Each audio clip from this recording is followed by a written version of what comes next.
Welcome to Artifact Explorations with the Kelsey Museum of Archaeology. Today we're going to talk about Darius the Great. Meet Darius the Great, king of Persia from 522 BC to 486 BC. Darius actually became king by usurping the throne. He faced many rebellions because of this, but he squashed them every time. This is called a squeeze, or a plaster cast of part of a monumental sculpture that is carved into the Bisitun mountain in modern-day Iran.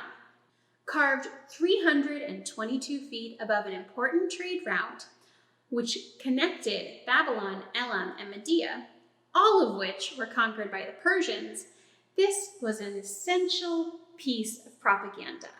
This was essentially a billboard to Darius and the greatness of the Persians and his empire. The imagery that we see in this sculpture is very popular throughout Mesopotamia and is known as the King Victorious. We see this in several ways. The king is portrayed larger than the other features. He wears a bigger crown, and he has a much more impressive beard.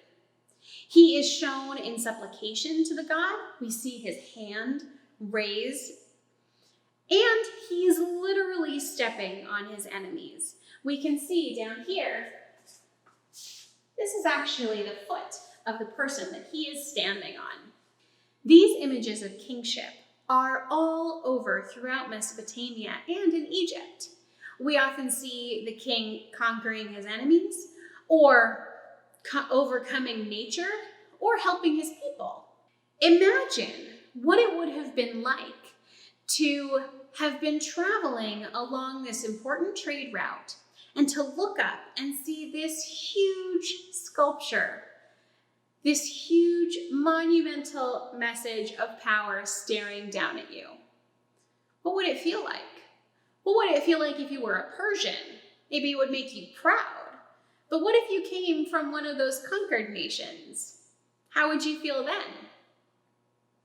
This monument is not only an important example of the imagery of kingship, but it played a central role in the deciphering of cuneiform. Cuneiform is a writing system which developed in Mesopotamia around 3200 BCE. This sculpture was to cuneiform what the Rosetta Stone was to Egyptian hieroglyphs. And it was because of this sculpture that scholars were able to begin deciphering the cuneiform text. This inscription was written in 3 different languages using the cuneiform script.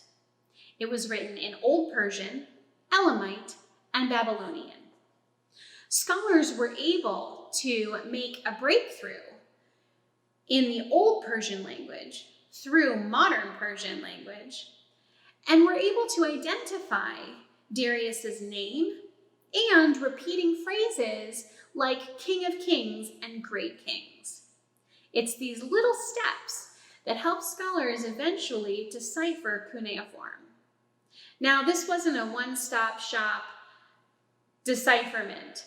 Cuneiform was particularly difficult because the writing system of cuneiform was used to write more than a dozen different languages. And just to keep scholars on their toes, the ancient scribes would sometimes write in more than one language in one inscription. Thank you for joining us today for Artifact Explorations. We hope you join us again soon.